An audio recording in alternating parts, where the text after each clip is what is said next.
Hey everybody, welcome to another lunchtime edition of Instagram Live here on the Irving Plaza Instagram page. My name is Christian. We have an interview today. We do. I know we do them all the time, but this is a special one. I'm excited about this. I've actually never got a chance to meet this person. I've booked a bunch of shows for her over the years, but never actually met her in person. So today we are going to speak to the one and the only TARJA. So hopefully she gets on soon and we will chat. I can see a lot of people already jumping in. This is exciting, I know. So can you guys leave some questions if you want? We'll try to get to them. We'll see if there's anything you want to ask.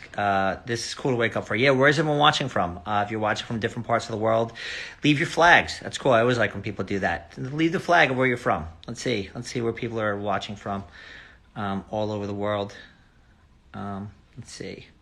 I'm excited. We're all excited. So yeah, where are you from? Where's everybody from who's watching? Okay, do me a favor. If you are not her, please do not ask the request to be in this because that gets very confusing. So we will get her, and as soon as she's on, we will, hold on. Nope, yeah, that's not her. France, hi France. Hi Finland. Hi America. Hi Slovakia. I didn't realize how small these flags are. I can't even see it. It's Germany. It's Brazil. Hello, Brazil. Brazil, you guys always represent. It's always good to see Brazil. I feel like every interview I do, there's always a lot of Brazil in the house. So what's up, South America? What's up, Brazil? Colombia, Argentina. Hello, everybody. Hello, Chile, Nicaragua. Wow, you guys are from everywhere. This is awesome. This is super exciting. So leave some questions. And as soon as she gets on, what did I have for breakfast? Actually, I had Icelandic yogurt. That is my thing. I don't know if you guys ever had the Icelandic yogurt, but it's delicious. Siggy's is what it's called. It's really good. A lot of protein in it. You guys should try it if you've never had it. Let's see if she's on yet.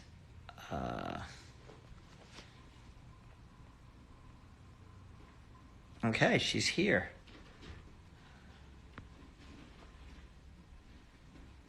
Let me make sure this is her.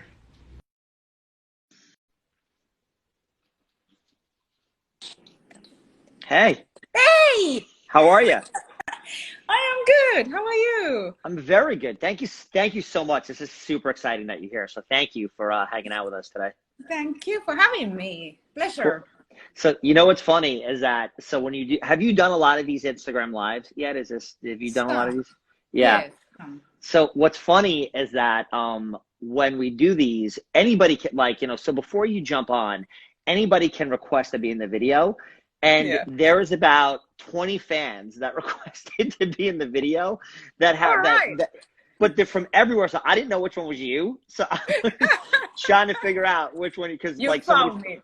thank You God. found me.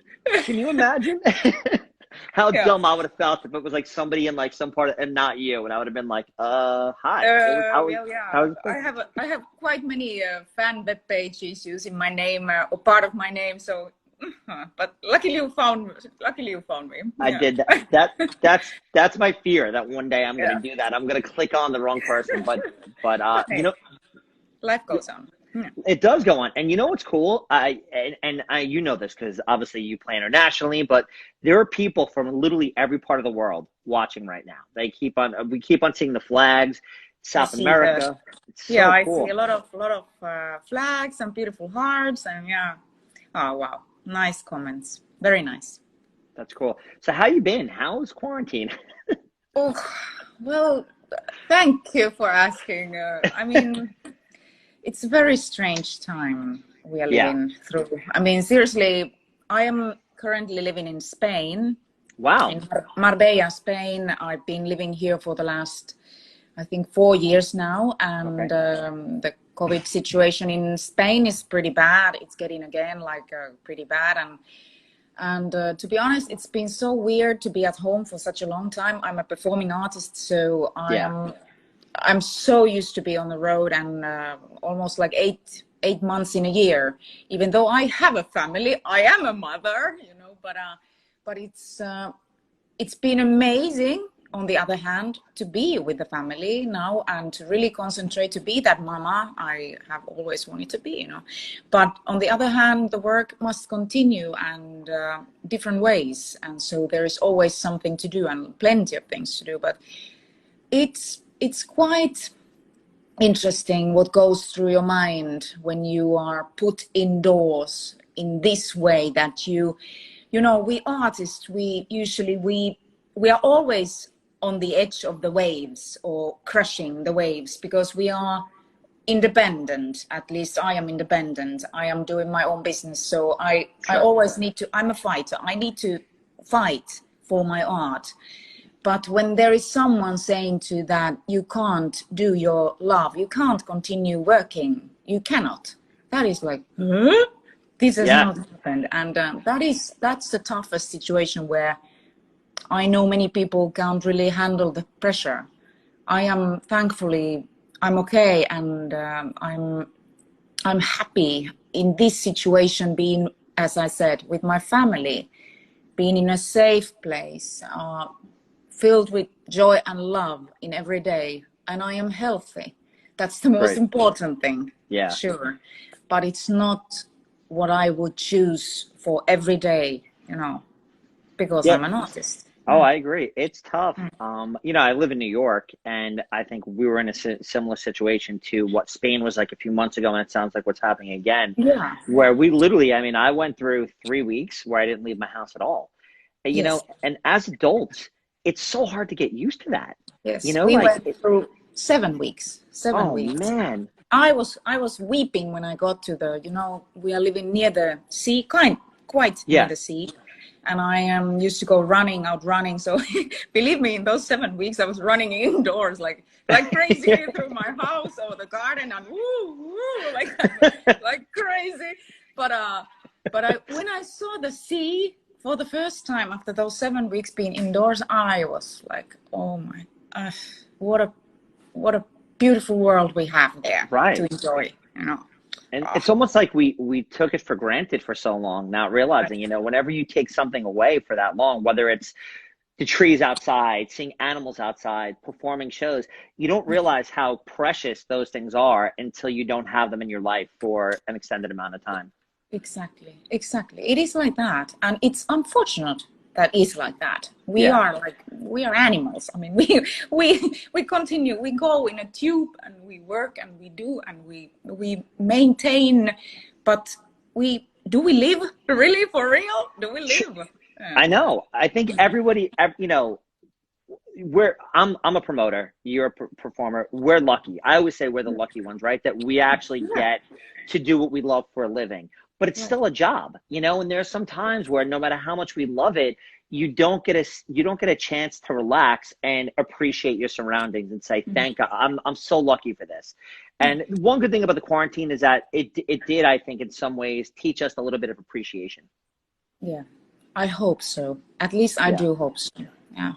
You know, it is so hard. I'm a hugula, they call me, you know, I love hugging people and, you know, and, when there was you know, just the neighbors, our neighbors, we were just waving each other through the windows, and you know, when you get to hug a person after all this time, it's crazy. You weep, and it's so important that thing that you really appreciate who you have next to you and where are you, what is there, you know, the conscience.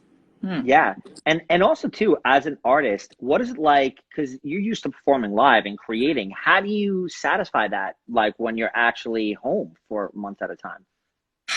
Yeah, I mean, I definitely, I've needed always rest a lot between my tours, and now when it's been like, I'm really taking my time now to really take care of myself. I'm going through severe plantar fasciitis in my on my feet. You know, oh, what happened with this now? I got yellow. Sorry.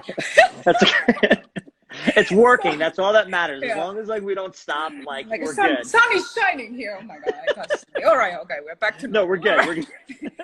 So that now that I have a severe inflammation in my on my both of my feet because of probably using bad high heels through the more than 20 years and rocking with the heels and you run so like that's... and I do that so so I'm trying to take care of myself, trying to take care of my voice as well, to use this time now to really get back in shape in many ways. So it's in that sense also it's good to have the tranquility in the life. Sometimes as a performer you don't get to rest that much, to be honest.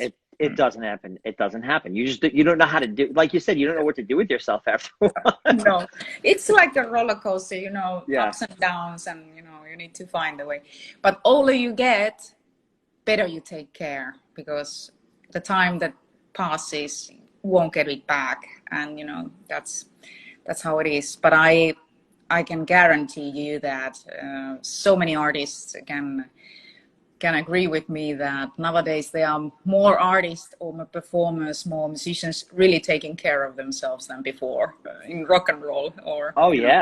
Well, I feel like in general the past few years, especially here in the States, self-help just has been like a big thing. Like a lot of people, and I've seen it a lot with musicians, people reading, people just taking care of themselves, a lot of people getting sober. It seems like that's a very popular thing with musicians, because it is true, when you live your life on the road and you live your life, like you said, 8 months out of the year, you have to be healthy. It's very important to stay healthy. And a lot of people don't realize that, like, how rigorous it is on the body of musicians just performing all the time.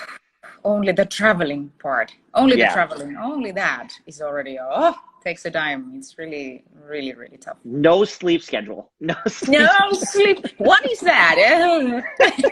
Really, no schedule. No. Yeah, that's funny. And that's got to be the hardest thing to adapt. But on the quarantine, you sleep all the time. That's a funny thing. It's like, wow, what is this? I can sleep now. Right. Yeah, right. We are thinking now it's gonna be September, and my daughter, she's 8 years old, so she should start her school again. And we were having an online school happening from March to end of June already. So let's see if she really can get back to school. We really doubt it. Seriously doubt it. But let's see. I mean, that's what it is then. It's gonna be for me, or it was already, like me being the mother, and suddenly I'm part of being a teacher, and I know the roles have changed for many families. Well, it's amazing, but it's like you run from rock star to teacher, like in like months. From one night to another, yeah. So I have to ask, so your voice is incredible, right? Obviously, what iconic voice. How do you keep that voice up every day when you're not performing for 5 months at a time? Are you practicing? What's your routine like when it comes to like keeping your voice intact? Definitely, there is a routine, and I've been doing that ever since I started with the classical singing. Started taking lessons when I was 15. So my voice radically changed in those early days, but from the voice I had before, and I doubt that there would be a way back to that. What was it before? But with my lyrical voice, I really have to maintain the voice, the technique. I mean, I need to practice heavily, vocalize, breathing exercises, and those I do every time before I can even start singing. And I have some areas, for example, where I maintain, some difficult areas where I can always go back to and check out if I'm okay or not. And I have a vocal coach, and I still take time to time, like now, I am about to call her, by the way, at the end of this week again. She's in Buenos Aires, she's in Argentina, but online, we maintain, she can help me. And I have to go back to her time to time. It is important, but my way of singing is my way of singing. As many there are singers, there are as many ways of singing. And so, but I have found my way in singing rock, obviously using my lyrical technique, and it is a tough world there, and doesn't happen in one night. You don't learn to sing this way in one night, but that it's just a way of my life, my voice. I have to keep it. I have to. It's amazing you said that. And I think what's really important too is that I'm sure there's people out watching that are singers and hearing you as accomplished as you are, still have a vocal coach. I Yeah, think it's right. great for other people to hear, you know, and it's amazing how many times we've talked to a lot of musicians on Instagram, and even Marky Ramone, literally Marky Ramone, one of the most famous drummers in the world, told me that he practices every day. He Yeah. practices every day. It's like, you know, and that's a part of being any musician is the Yeah. practice, and it never Yeah. stops. Because it never stops. The progress, I hope, I really hope, Yeah. absolutely, that will never stop. Right. That I would find myself progressing. And because I'm just that kind of progress, I like to challenge myself in every way. So singing is my very first motivation, is the number one motivation. And if I feel something is wrong, I mean, like, and I cannot find a solution myself, I will call for help. I won't stand and try it, because It's it's amazing. just, you know, it's a very fragile instrument, your So body. going back, and right, it is the most, and like, and that's why self-care and health is so important, because if you don't have that, obviously your instrument is different. Yeah, yeah, of course. And I know singers that have never been taking lessons, and it's fine. I mean, Yeah. absolutely, absolutely. And I'm not like pushing everybody. Oh yeah, yeah, you need to go and sing for professional. But I always say this: it's good to have another opinion Sure. about your voice. You know, your own ears might be good enough, but not in every situation. So if someone can give you an advice, it's always great to hear that advice, Yeah. Well, whether you take it it's in or not. collaboration. Yeah. Yeah, exactly. It's like any collaboration, and you know, one thing I was going to talk to you about is that you've had amazing collaborations over the years. Like, you know, almost every record you have somebody singing, whether it was a Kuna Coil, whether you had Michael Monroe. I mean, it's what do you like actually that idea of working with other singers and just getting to collaborate and just do something? It's very interesting. As I am Yeah, myself producing my own records, it's very, very interesting to collaborate with different singers, with different artists, because I love to see how they work. We all work differently on our own, you know. We sure. have found our ways and to do things, and it's very, very interesting. And so there is always, when you get to work with somebody, you know, motivated, talented, and so there is magic. There happens some sort of magic, and I love working with people. And also, I'm writing songs with some other people, and I'm open-minded in that sense, because you never know what lies in your head, you know. Yeah, I barely know what lies in mine, but you can but never know. you might not know what's even in your own head till you're speaking to Yeah, somebody else. Because sometimes when you're exactly. having conversation Yeah, with somebody else, it comes out. It's amazing what happens right, when you do have those collaborations. right, exactly. Yeah, I actually interviewed Sharon from Within Temptation, and I asked her the same question, and she actually specifically talked about working with you and how Oh much yeah, she enjoyed that. Yeah, and how amazing of a collaboration that was. it was very wonderful. It was That's wonderful because we had been in business for a long time, but we had never really met each other. And then we had this song, and we worked that. We joined. We enjoyed working a couple of days together, photo sessions, video shooting, everything. This was a great collaboration because you get to really be with the person sure. and be with the, you know. I've done many collaborations that I unfortunately have never been able to meet. It's been done in distance, and so again, it's wonderful, it's amazing. But this time with Sharon, it was, and with the guys who Within Temptation, it was like, wow, we were all there, we praise each other, and Yeah, it was really, really great. that's Really cool. great. And speaking of collaborations, I think one of the most important collaborations you're a part of that you have to realize is that you combine two styles of music, metal and opera.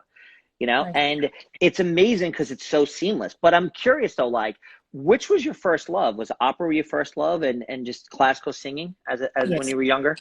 yes, yes. You know, I I always remember. I was always singing, of course. I was wishing, dreaming to become a singer one day when I was a kid. But then I happened to encounter with Phantom of the Opera musical, and the soprano singing those high notes there. I was like, oh, Yeah, how can she do that?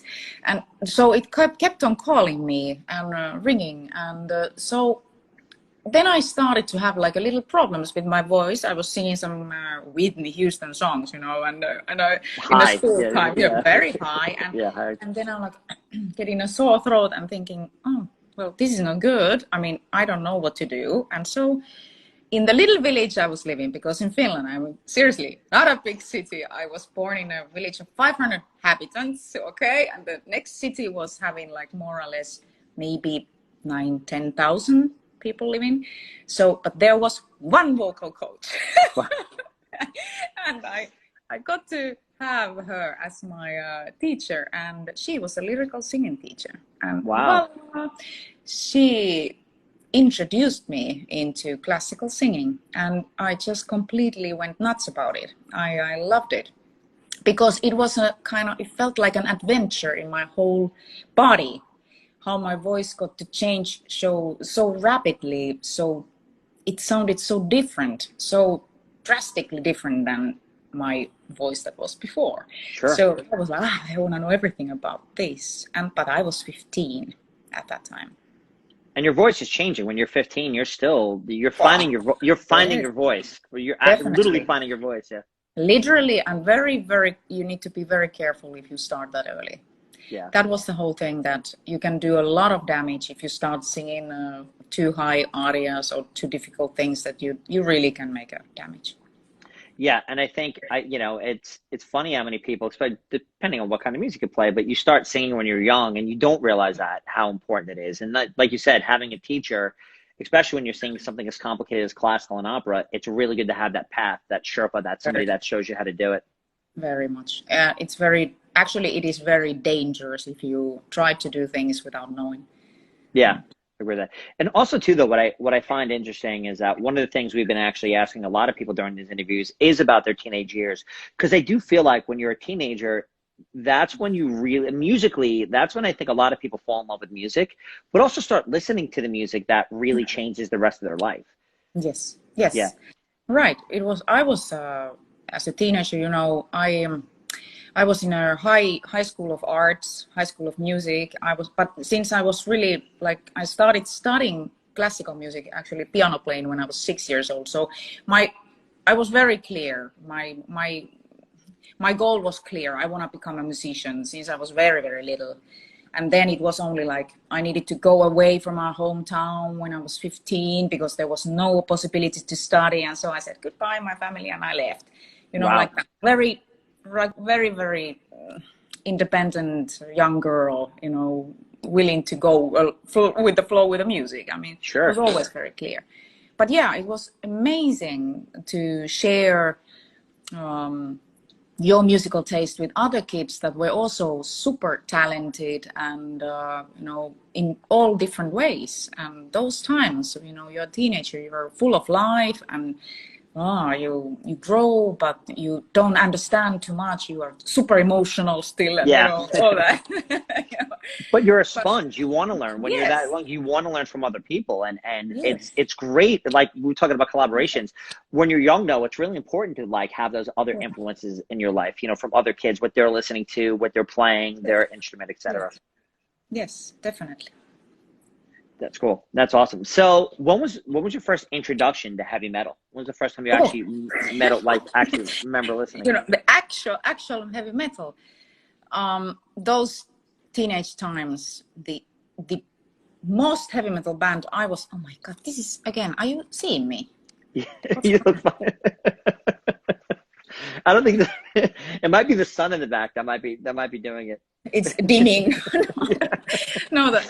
That the only I would say heavy metal band I was listening in my playlist at that time was Metallica. I was not a heavy metal girl at all. I did not listen heavy metal. Only when I started singing with Nightwish. Wow. You know, only after that. It was the second again. Gee. My telephone is doing some tricks on me.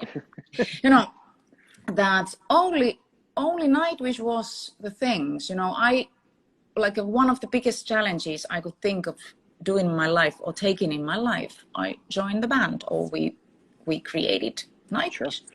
And so And I was super. I loved the music, but it also introduced me the whole new world of music, metal, and I fell in love.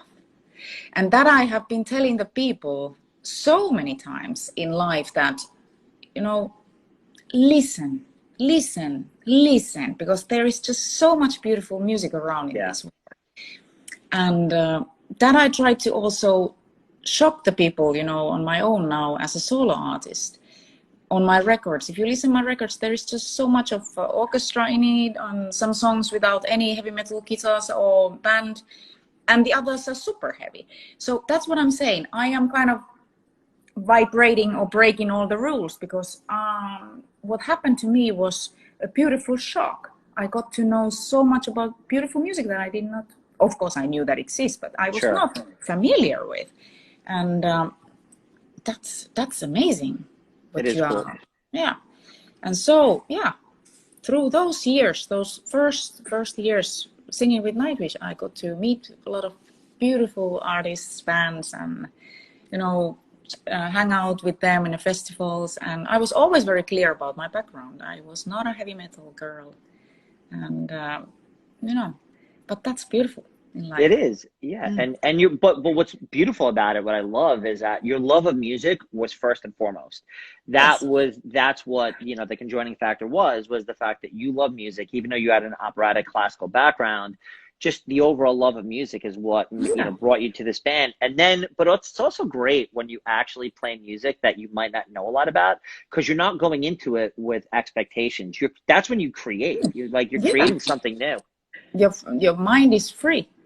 Yeah. You don't have, my mind was free. It was just beautiful. I went with the flow, literally like that. And I did not have, I've been asked many times, so there was somebody that you could look up for or get an influence or something. I said, no, because I was kind of like trying to find my way to sing. At the time when I joined Nightwish, it was at the time I was also starting my university studies as a lyrical singer. So I was in the beginning of my studies, like to become a professional classical singer. Yeah. So everything started at the same time. Suddenly my life changed like radically, and you know, but I always maintained that those vocal studies, because when I got better technically, it served the purpose. I mean, seriously, I felt more free and liberated and more comfortable singing rock, because it's the same instrument. Course. It's just the other way to use it. Yeah. But what's amazing, though, is that you said when you were younger doing this, you had no one to look up to. Coincidentally, now you became that person for so many people. And it's true. It's like, I mean, you know, there's so many people that I've read over the years, you know, females in bands talk about how important you are, and that you were one of the first people to really include operatic vocals or classical vocals in heavier music. And so it's amazing how that worked out. It is amazing how it is amazing what life really can give you if you are willing to take it in. I mean, seriously, it is like that. It was not easy. Those first years were really super difficult for me vocally, because of the fact that I was suffering because of you know, we didn't have the proper gear in the beginning, and not the perfect beautiful in-ears, and, you know, monitor sound system, you know, with the wedges, you barely hear the voice, and like, and it was very difficult, and all the rock and roll life, and, you know, me trying to maintain the clean voice, the clear voice, and it was not easy, but absolutely amazing that I went through that experience, because you know, life is like that. It offers you some things that you can't, you know. And isn't it funny, though, like, thinking now about your in-ears, the monitors, can you imagine back then you're not having any of that? You ever think to yourself, and now oh my God, now you're bitching about little tweaks that it's not pitch perfect now. Like if my monitor engineers put in me like a little reverb that is not exactly like it was in a couple of gigs ago. Like, the show was okay, but, you know, next time you should work it out. I mean, seriously. So true. I have went through gigs that I didn't hear anything about my own voice, and so I was just hoping in a backstage, thinking after the show, like, oh shit, what did the people hear? Did they hear me? Yeah. Yeah. But it's like that. It's like Yeah, that. it's amazing. And what's cool too is that what I love about like you, and we've had you play for us a couple times. I booked Gramercy Theater at Irving, and you've played there a few times. And what I do think is very cool and unique about what you do is that you do actually it's like an opera watching you play, where it's like very theatrical. And I love that. I think there's a certain element, because a lot of times when you go see bands play live, you're just seeing the band play live. But when you actually incorporate like lights and production, it's special and it becomes more theatrical. And I think fans really appreciate that. There's something about watching a show. And what's cool is that you actually, which a lot of people do nowadays, what you do is you do a lot of live, like you put your concerts out, like you put live CDs out. And is that important that you actually can, actually let fans experience that, like to release that later? My live albums are, I have to say, as important to me as my records, usually my studio albums are. I mean, I love performing. I breathe for performing. I love my audiences. I love the connection I have with my fans. My concerts are, none of them are the same in a way, because it changes. The venue changes, the people changes, the whole thing. Every day is a change. And it's also important for me to keep on doing these live records, because it can show me where I am at in my career, where I'm at which point I am, what I should do, and where I want to go from now. And so that's why I work on my live records as hard as I work for my studio records. I mean, really, if you look at them as a product itself, it's like there is a lot of work in them. And now when you mention the live record, there is another one coming. I mean, next year I've been working on a live record that was, or the concert was recorded in Bucharest in Romania. This year, February, I think. Those were the last concerts that I did, and I have to think back.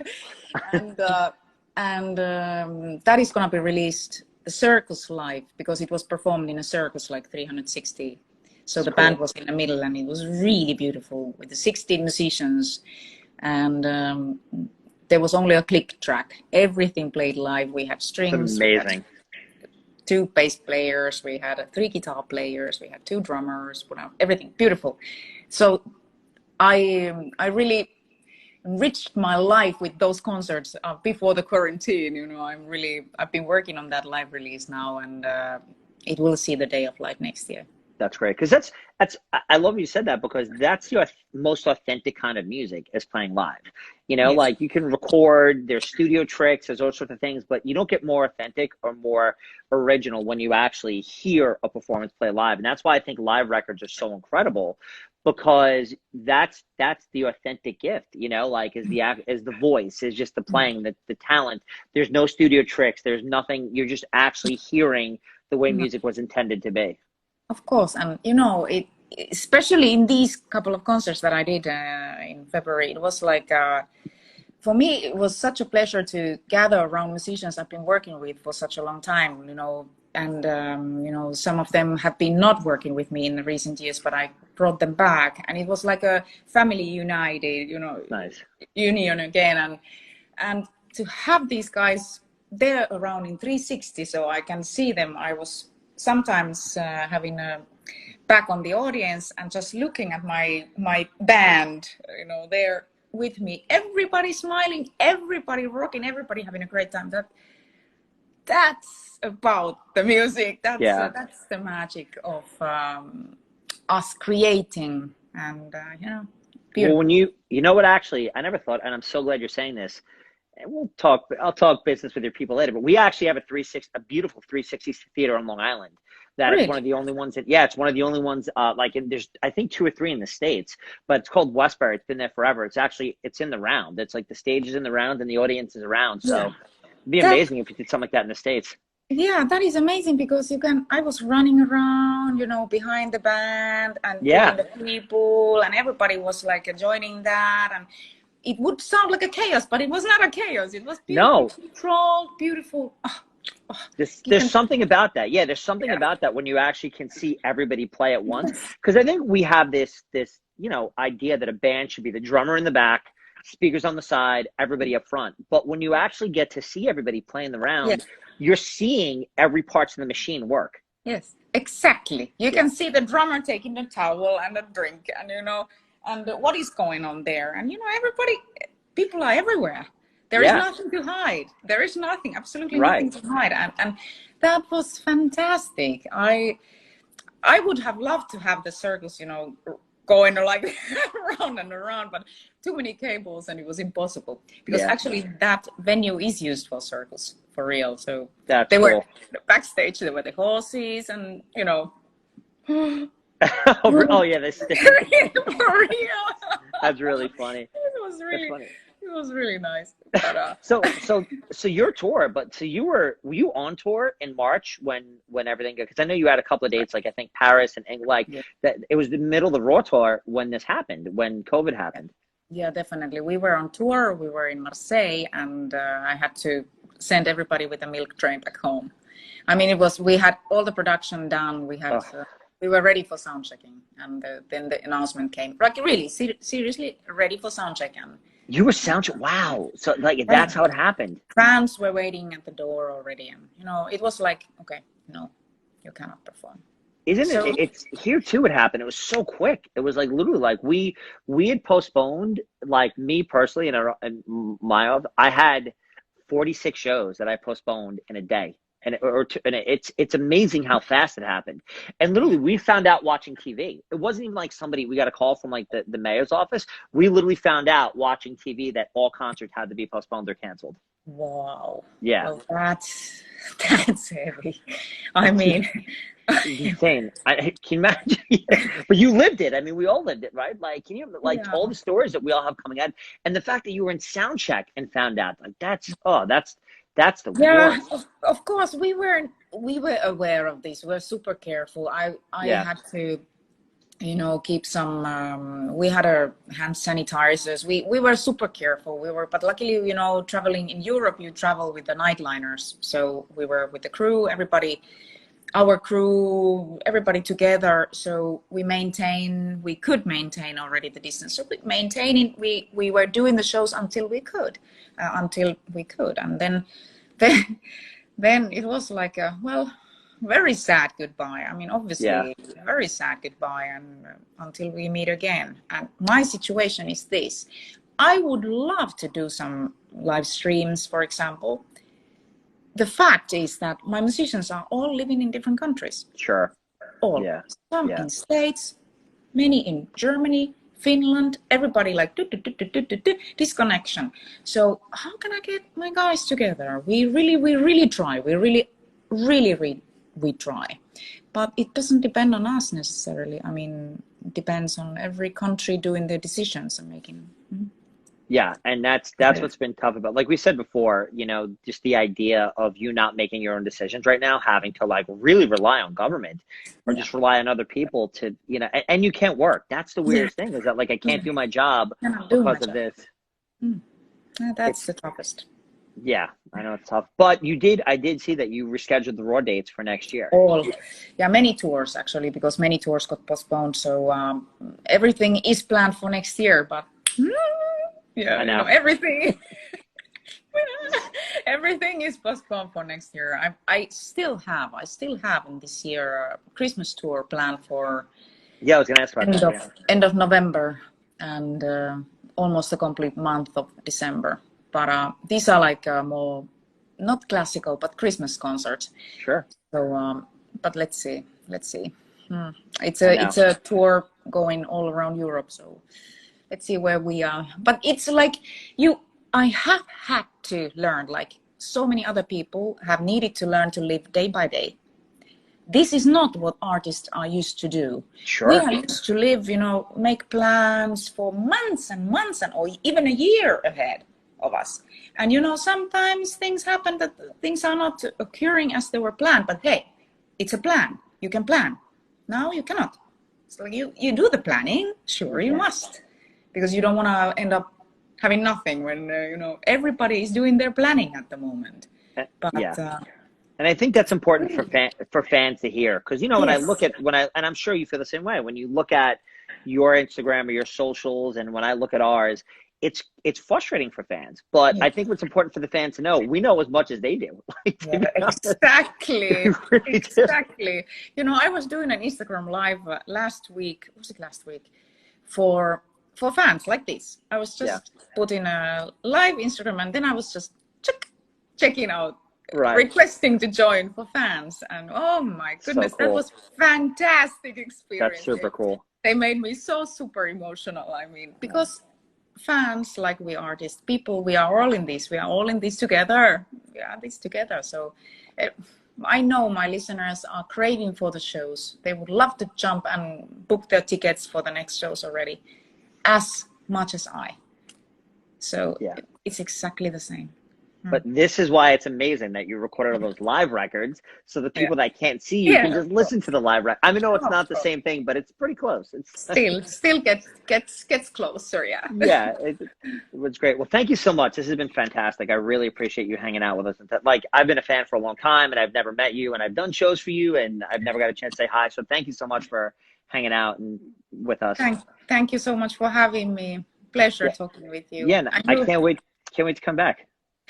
thank you. And definitely take care of yourself and take care Thank of you. your family. Stay safe. And let's hope that the days are getting brighter at least, I hope so, and I We hope we get see to, some live music soon.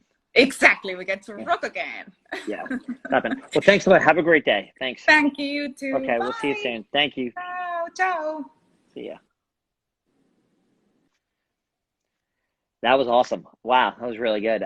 She is the coolest. Like I said, I've never got a chance to meet her before and had a lot of good things to say. And once again, I think that it's great for everyone to hear that musicians, promoters, we kind of don't know as much as things we do. We're trying to figure it out. We're just trying to make it happen. So thanks for everyone's patience. Yeah. Oh, you know what you guys should do if you haven't heard it? You should check out the song Dream Rats by No Joy. It's amazing. Elisa from Arch Enemy's on it. Her sister Jasmine is the singer of No Joy. Check that out. Go listen to Dream Rats by No Joy right now. Seriously, go listen to it. You're going to be blown away. It's unlike anything else you've ever heard. Go do that. Okay, we have a lot more interviews coming up. Grayscale's on Friday. And then who else we talking to? Anybody else? Ryan? Zach? Mosiah on Facebook Thursday. That's it. Well, thank you guys so much. Hopefully Irving Plaza will open soon. We'll see you all then. This has been fantastic. Thank you so much for Tarja for joining with us and everyone that set this up. Have a good day. Bye-bye.